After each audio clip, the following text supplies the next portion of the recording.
नमस्ते। थर्ड आई में आपका स्वागत है। आज नीतीश जी की बात कर ली जाए और नीतीश जी से ज्यादा जनता दल यू इन सब की बात इसलिए कर लिया जाए कि सुबह एक न्यूज आई कि मनीष वर्मा साहब कोई एक है, मैं इसलिए बोल रहा हूं, मैं नहीं जानता हूं इनको। इन्होंने जनता दल यू ज्वाइन की और ये भी खबर आई कि इनको नीतीश कुमार जी ने अपने उत्तराधिकारी के रूप में तय किया है और इन्हीं को अब वो अध्यक्ष बनाने जा रहे हैं। ये बात मैं आपके साथ इसलिए शेयर कर रहा हूं कि ये जनता दल यू का मेरा एक व्यक्तिगत रिश्ता रहा है।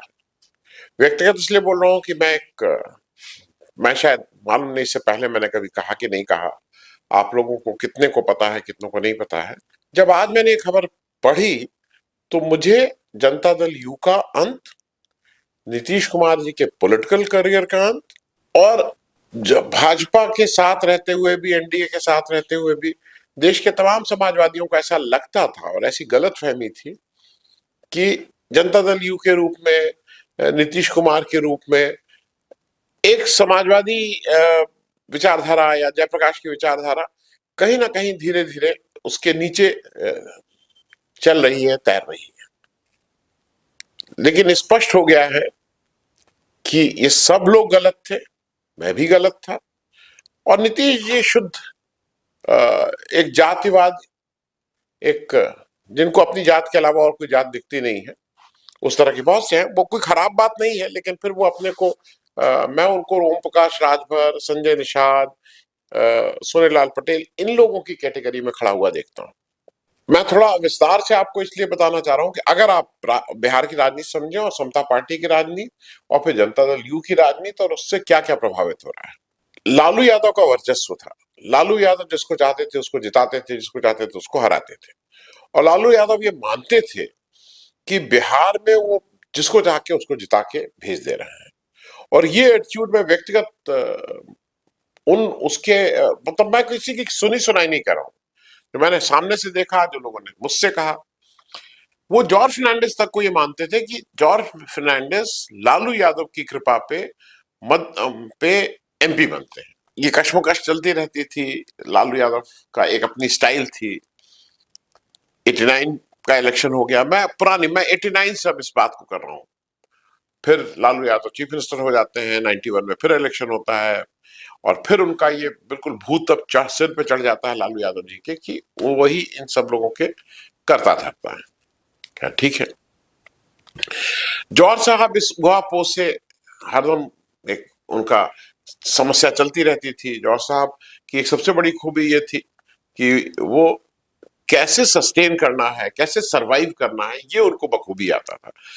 जात मतलब क्रिश्चियन होने के बाद भी मूल रूप से मतलब कन्नड़ कर्नाटक के रहने के वाले व्यक्ति, महाराष्ट्र में जिसने अपनी सारी उम्र गुजारी, सारी पॉलिटिक्स महाराष्ट्र की, वो आके किस तरह से बिहार के सुदूर क्षेत्र में एक एक्सेप्टेबल लीडर के हुआ था, ये जॉर्ज साहब की अद्वितीय योग्यता है। और जितनी मेहनत जॉर्ज साहब करते थे, जितना पढ़ते लिखते थे, लेकिन मैं उस पर किसी और दिन उस विषय पे बात करेंगे कि जब कैसे वो बीजेपी के साथ आके उन्होंने अपने जीवन भर की कमाई बीजेपी के साथ आके और बीजेपी को ये बता के कि बीजेपी कितनी सेकुलर है या कितनी अच्छी है, वो सब उन्होंने नष्ट कर दी। अपने अपने जीते जीत उसको स्वाहा किया। जब जब जॉर्ज साहब उड़ीसा में जाके ग्राहम स्टेन्स की हत्या को जस्टिफाई करते हैं, जब जब जॉर्ज साहब गोधरा के बाद गुजरात में जाके बताते हैं कि गोधरा को जस्टिफाई करते हैं या उस पे प्रेस कॉन्फ्रेंस करते हैं, तो ये देश के तमाम समाजवादी आंदोलन के लोग जो अलग अलग हिस्सों में पूरे देश में, उनके लिए एक केवल धक्का ही नहीं था, एक बहुत कष्ट की बात थी, एक व्यक्तिगत दुख की बात थी। 93 से में ये सब और शुरू हो जाता है।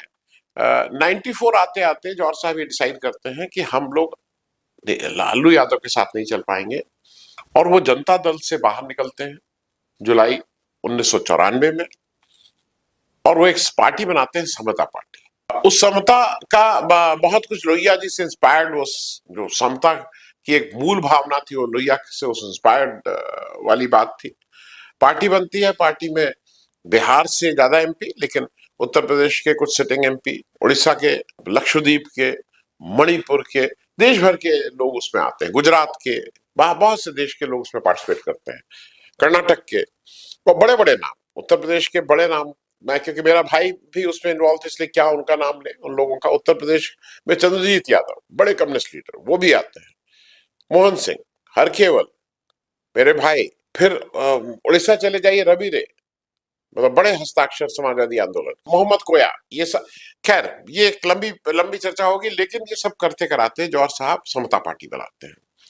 समता पार्टी 1994 में लॉन्च होती है, और फिर जौहर साहब के उस विचार से प्रभावित होकर लालू यादव की मतलब मंत्रिपरिषद के दो मंत्री, वशिष्ठ नारायण सिंह और सुधा श्रीवास्तव जी, ये मंत्रिमंडल छोड़ के ज्वाइन करते हैं समता पार्टी। अक्टूबर 1994 की गांधी मैदान में रैली होती है। उस रैली में चूंकि मैं कॉर्पोरेट में था, और जौहर साहब बिना मुझसे पूछे, बिना मुझसे, वो कि मेरा व्यक्तिगत, मेरे पारिवारिक संबंध थे, बिना मुझसे पूछे मुझे भी उस का कहीं ना कहीं ऑफिस बेरर बनता हूं मैं, और मुझे दूसरे दिन अपनी नौकरी से इस्तीफा देना पड़ता है, क्योंकि मैं नौकरी में रहते हुए ये काम नहीं कर सकता था। इस्तीफा देता हूं। मैं बहुत इंसिस्ट करता हूं जौहर साहब से, ये सब किस्से मैं इसलिए कर रहा हूं कि शायद मैंने पहले नहीं कहा, इंसिस्ट करता हूं कि मुझे मत बनाइए, मैं बाहर से रह के ही आपकी मदद करता हूं, लेकिन वो नहीं मानते हैं, और फिर वो मुझे भी हिस्सा बनना पड़ता है, और गांधी मैदान की एक बड़ी रैली होती है। मेरा नीतीश जी से व्यक्तिगत तौर पे उससे पहले जान पहचान थी, लेकिन व्यक्तिगत तौर पे वो एक समय ऐसा था कि जब मैं नीतीश जी के से मेरा बहुत उठना बैठना होने लगा, क्योंकि पटना में जाके वहां कैंप किया 1 डेढ़ महीना, रैली की तैयारी की। 1994 अक्टूबर 94 में वो रैली हुई गांधी मैदान में। इन सबके बीच मुझे एक नीतीश में हरदम लगता था, एक पढ़ा लिखा व्यक्ति, एक इंजीनियर आदमी, ये सारी चीजें उनकी मुझे अच्छी चीजें दिखाई देती थी। चूंकि मुझसे थोड़े ही बड़े थे, तो एक व्यक्तिगत, मतलब अब इस समय चूंकि वो चीफ मिनिस्टर हैं, तो दोस्त क्या कहना, बहुत ज्यादा गहरे रिश्ते हो गए थे। उसके बाद मतलब 94 से लेके 95 बिहार एक समय ऐसा था कि हफ्ते के 4-5 दिन साथ ही गुजरते थे, खाना दिन का साथ होता था, एक बहुत क्लोजनेस थी। उसके बाद मैंने जब 95 का इलेक्शन हुआ, बिहार का इलेक्शन 1995 बिहार स्टेट असेंबली का इलेक्शन हुआ, वो हम लोग बहुत शिद्दत से लड़ रहे थे। इलेक्शन लंबा खिंच गया, क्योंकि सेशन उस समय चीफ इलेक्शन कमिश्नर थे, कुछ बेमानियां हुई थी, तो जो इलेक्शन 1 महीने में होना था, वो करीब 2.5-3 महीना खिंच गया। मैं उस इलेक्शन को कोऑर्डिनेट कर रहा था। पहली बार ऐसा हो रहा था कि हम लोग इलेक्शन लड़ रहे हैं, और हम लोग हेलीकॉप्टर लेके आए थे। उस हेलीकॉप्टर की वो किस्से, मतलब वो इंटरेस्टिंग किस्से हैं, लेकिन आज शायद उसका वक्त नहीं है। हेलीकॉप्टर कैसे आया, कैसे पहली बार उड़े, कैसे नीतीश जी जब पहली बार उड़े तो 2 ही मीटिंग कर पाए, फिर जौहर साहब के साथ में एक एक दिन में 20-20 22-22 मीटिंग करने लगा, फिर हम लोग 18-20 मीटिंग एक दिन में करते थे। वो एक लंबा सफर है, वो किसी और दिन बताएंगे। लेकिन उस इलेक्शन के दौरान चूंकि मैं बहुत सी चीजों में इन्वॉल्व था बिहार की, होली आई बीच में। होली आई तो मैं दिल्ली रहता था, मैं वापस बांध दिया, भाई बच्चे बच्चे सब लोग वहां थे, अम्मा अम्मा दिल्ली में थी। लेकिन जौहर साहब को फोन किया नीतीश जी ने कि इनको किसी तरह से रोक दिया, मेरे कहने से तो मानेंगे नहीं। जौहर साहब का फोन आया कि अगर जरूरी नहीं हो तो रुक जाओ। खैर मैं रुक गया। ये बातें मैं छोटी छोटी इसलिए बता रहा हूँ कि बहुत मेहनत से बनाई थी ये पार्टी। फिर नीतीश जी का वो चेहरा मेरे सामने आने लगा जो उनका जातिवादी चेहरा था। मैं 95 इलेक्शन की बात कह रहा हूँ। मैंने इसको सार्वजनिक आज तक नहीं किया था, लेकिन मुझे ऐसा लगता है कि अब समय है कि ये पक्ष भी पता होना चाहिए। नीतीश जी अंदर से बहुत ही ज्यादा जातिवाद है, और बहुत ही एंटी अपर कास्ट है, ये भी मैं बता दूं।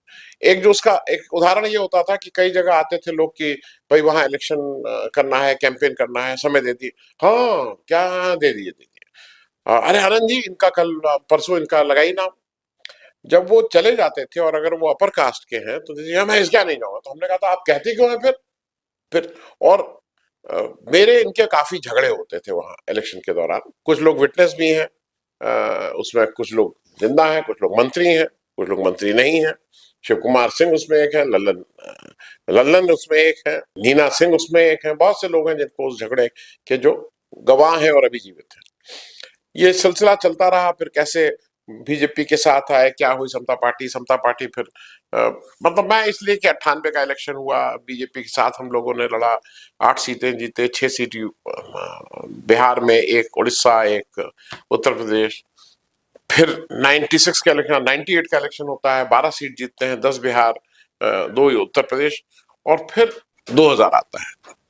2000 में नीतीश जी को और मेरा, फिर मैं अपना अपना सफर कहीं कहूँ, फिर एक समय ऐसा आता है कि मेरा सफर तहलका हल्का होता है, वो एक अलग जया जी वाला किस्सा है।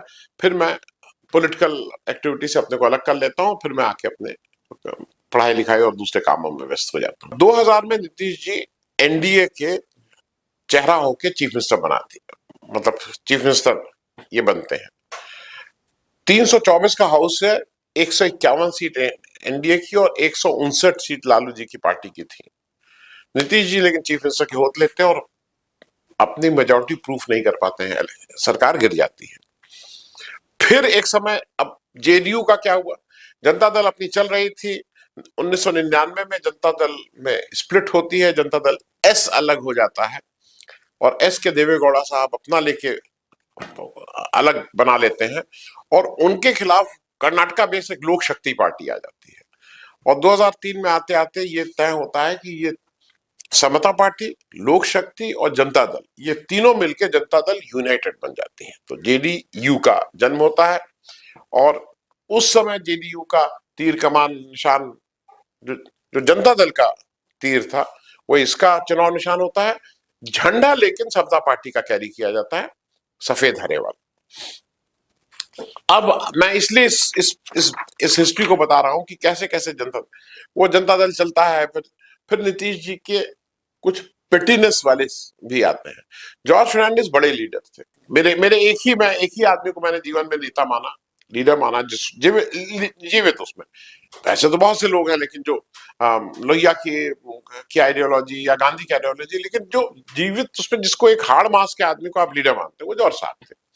लेकिन जब जॉर्ज साहब का बीजेपी वाला रूप और जिस तरह से वो बीजेपी की सब चीजों को सैंक्शन करते थे, मैं भी अलग हुआ। और तहलका में जिस तरह से डिफेंस डील होने लगी थी, उसका मेरे पास बहुत सी चीजें हैं, जब कभी इसको भी साझा करेंगे, तो मैं अलग हुआ। लेकिन नीतीश जी एक समय पूरी तरह से डिपेंडेंट थे जॉर्ज साहब के ऊपर। नीतीश जी को एक चीज और याद रखिएगा, नीतीश जी 77 में एमएलए एमपी नहीं बने, 80 में एमएलए एमपी नहीं बने। नीतीश जी 84 का एमपी का इलेक्शन हार गए। नीतीश जी 85 में पहली बार एमएलए बने थे बिहार, और 89 में पहली बार वो एमपी बनते हैं, दिल्ली पहुंचते हैं। और देवीलाल के साथ, वो जब पहले एग्रीकल्चर मंत्री होते हैं, बाद में जब एक्सपेंशन होता है तो देवीलाल के साथ छोटे मंत्री, डिप्टी मिनिस्टर उस समय हुआ करता था, एग्रीकल्चर बनते हैं। सफर यहां से शुरू हुआ है, कोई इनका 77 का सफर नहीं है। उस मामले में लालू जी इनसे बहुत सीनियर है पॉलिटिकल, अगर इसको देखा जाए कौन जीता था। नीतीश जी उस जॉर्ज साहब को, जो एक तरह से मेंटोर, गुरु सब कुछ थे, उनका 2009 में टिकट काट देते हैं। मुजफ्फरनगर जॉर्ज साहब को पहले नालंदा ले जाया जाते हैं, वहां से एमपी बनते हैं। 2009 में जॉर्ज साहब का टिकट कटता है। जॉर्ज साहब फिर भी जाके मुजफ्फरनगर से लड़ते हैं, मुजफ्फरपुर से, माफ कीजिएगा, मुजफ्फरपुर से लड़ते हैं, बुरी तरह से हारते हैं, वापस आ जाते हैं। नीतीश जी का शरद यादव जी आ जाते हैं। शरद यादव जी के साथ पहले वो अच्छा संबंध रहता है, बाद में खराब संबंध रहता है। ये मैं चीजों को जल्दी फास्ट फॉरवर्ड इसलिए कर रहा हूं कि किसी व्यक्ति की कुछ चीजों को आपको जानना जरूरी है। जॉर्ज साहब का टिकट काटना, फिर जब शरद यादव जी की मृत्यु होती है तो नीतीश जी चीफ मिनिस्टर थे, सारे सुख मतलब सारी सुविधाएं थी, हेलीकॉप्टर था, जहाज था, कहीं कोई ये नहीं देखना है। पहले समाजवादियों को होता था जाएं कैसे, पैसा कहाँ, टिकट कैसे, कौन कटाएगा, कोई इस तरह की दिक्कत नहीं थी। लेकिन न उनके अंतिम संस्कार में, न उनकी तिरही में, न उसमें किसी में शरद यादव जी के साथ के उसमें ये शामिल नहीं हुए थे। मैं सिर्फ ये बात इसलिए बता रहा हूं कि पेटीनेस किसी व्यक्ति की शो करना है। नीतीश जी को सारी पार्टी में, अब वो कहें कुछ भी, नीतीश जी ऑन रिकॉर्ड है कहते हुए कि प्रशांत किशोर को उन्होंने अमित शाह के कहने पे अपने यहां लाए थे। अमित प्रशांत किशोर से बड़े इंप्रेस थे। फिर नीतीश जी धीरे धीरे नीतीश जी को आरसीपी सिंह नाम का एक व्यक्ति मिलता है। आरसीपी सिंह उत्तर प्रदेश में के अधिकारी रहे, आईएएस रहे हैं, बेनी वर्मा जी, मतलब बाराबंकी के डीएम रहे हैं, तो बेनी वर्मा, ये सब कुर्मी नेट है। बेनी वर्मा कुर्मी, आरसीपी सिंह कुर्मी, ये सब लोग कुर्मी नेट से एक दूसरे के बहुत घनिष्ठ होते हैं। बेनी वर्मा दूसरी पार्टी के होते हैं, लेकिन अंडर करंट जो एक बुनियादी वो रहता है, उससे नीतीश जी से जोड़ते हैं। नीतीश जी को ये, जब ये रेल मंत्री बनते हैं तो आरसीपी सिंह पहुंचते हैं वहां, फिर आरसीपी सिंह इनके साथ साथ फिर बिहार भी पहुंच जाते हैं इनके प्राइवेट सेक्रेटरी होके, और फिर आरसीपी सिंह में इनको ऐसा दिखाई देता है कि सारा दुनिया इनको दिखाई देने लगती है, क्योंकि वो कुर्मी चेहरा है। आरसीपी सिंह को ये पार्टी, आरसीपी सिंह फिर पार्टी की कमान संभालते हैं, एमपी होते हैं, फिर बाद में अकेले वो होके मंत्री भी हो जाते हैं। ये सारा कुछ आरसीपी सिंह करते हैं, और नीतीश एक नौकरशाह के हाथ में छोड़ देते हैं पूरी पार्टी को। आरसीपी सिंह इनको जो धता बताते हैं और जिस तरह से बीजेपी के साथ जाने की बात करते हैं, नीतीश जी को वो होता है, फिर पार्टी में ये लल्लन सिंह को अध्यक्ष बनाया जाता है, इत्यादि इत्यादि। जब इंडिया गठबंधन बनता है, उसको बनाने में नीतीश का बहुत बड़ा हाथ था, इसमें कोई दो राय नहीं है, लेकिन उनका बहुत लंबे साथी लल्लन सिंह पहले दिन से उनके साथ है, कंधे से कंधा मिला के उनकी गलत सही सारी बातों में साथ देते आए हैं, लेकिन नीतीश जी को उनके ऊपर विश्वास नहीं है, और इसीलिए उनको अध्यक्ष की जगह खुद अध्यक्ष बन जाते हैं। जबकि चीफ मिनिस्टर थे, कोई जरूरत नहीं थी, खुद अध्यक्ष बन जाते हैं। अब वर्किंग प्रेसिडेंट, अब संजय झा को, या किसको, जो झा जी एक है वहां, उनको बनाया है, लेकिन उनको ललन सिंह के ऊपर यह विश्वास नहीं था। अब वो बिल्कुल नवीन पटनायक की तर्ज पे वो अब एक नया खेल खेल रहे हैं। उनको एक फिर अपना स्वजाति, मनीष वर्मा नाम है, मनीष वर्मा आईएएस अधिकारी रहे हैं उड़ीसा कैडर के। उड़ीसा कैडर से उनको, अब चूंकि उनमें उन्हीं की जात के थे, तो उनको, उनकी जात के थे, उनके जिले के थे, नालंदा जिले के हैं, तो नालंदा नीतीश जी का जिला है, तो वहां के थे, ये सारी कुछ अच्छाइयां उनको देखने लगी, और कुर्मी तो थे ही। उड़ीसा से इनको ट्रांसफर करा के बिहार लाते हैं, बिहार में कई अलग अलग पद पे उनको दिया जाता है, पटना के कलेक्टर भी होते हैं। अंत में जब, चूंकि काडर में आप एक समय सीमा होती है, उतने ही दिनों तक दूसरे स्टेट में रह सकते हैं, वापस जाने की बात आती है, तो 2018 में इस्तीफा देके फिर ये नीतीश जी के कुछ एडिशनल प्राइवेट सेक्रेटरी या प्राइवेट सेक्रेटरी के तौर पे काम करने लगते हैं। नीतीश जी ने अब इनको फिर से पार्टी में इंडक्ट किया, और ऐसा कहा जा रहा है कि उन्हीं को अध्यक्ष बनाया जा रहा है, और वो उनके उत्तराधिकारी होने जा रहे हैं। मुझे एक कष्ट इस बात का है कि एक व्यक्ति जो, जिसने बहुत प्रॉमिसिंग था, लंबे समय तक बिहार में 20-21 साल तक चीफ मिनिस्टर रहे, सुशासन बाबू, ये सारी चीजें अच्छी है, लेकिन नीतीश बाबू को अगर कोई नौकरशाही में अपना उत्तराधिकार दिखता है, तो ये जरा सोचने वाली बात होगी। मैं हरदम मानता हूं कि पॉलिटिक्स बहुत ही पायस, बहुत ही ईमानदारी का खेम का कार्य है, समाज सेवा है, ईमानदारी चाहिए, देश को जरूरत है। अच्छे लोग नहीं आएंगे तो पॉलिटिक्स नहीं देश की चल पाएगी। ये सारा कुछ होने के बाद भी आपको पॉलिटिशियन और नौकरशाह में फर्क करना होगा। नौकरशाह एक दूसरी तरह से उसकी ट्रेनिंग होती है, हुक्म बजाने का काम होता है। नौकरशाह नेता नहीं हो सकता है, नौकरशाह लीडर नहीं हो सकता है। मैं ये जनरल स्टेटमेंट दे रहा हूं, मैं ये कह रहा हूं नौकरशाह उस बड़े कैबिनेट का हिस्सा तो हो सकता है, लेकिन वो लीड कैबिनेट को नहीं कर सकता है, क्योंकि नौकरशाह की ट्रेनिंग दूसरी है। नौकरशाह को जब सच सच कहना है, तो नौकरशाह की, इस देश में कितने नौकरशाहों की हिम्मत है जो खड़े होकर सच को सच कह दें। क्योंकि अगर पॉलिटिकल लीडरशिप कह रही है कि ये खराब, ये चीज है, तो सिर झुका के हाँ करते रहना है।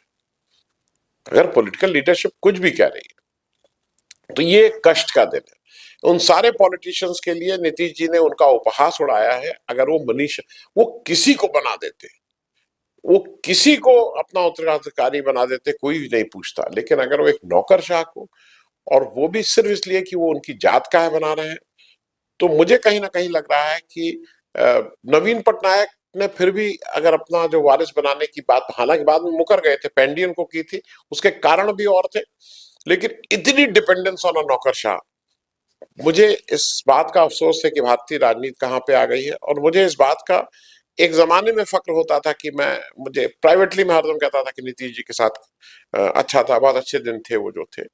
लेकिन अब मुझे भी कहीं ना कहीं ये लगता है कि शायद मैंने भी आदमी को ठीक से नहीं पहचान पाया था। ये व्यक्ति किसी भी पॉलिटिकल पार्टी को लीड करने के लिए ठीक नहीं है। Thank you so much. धन्यवाद।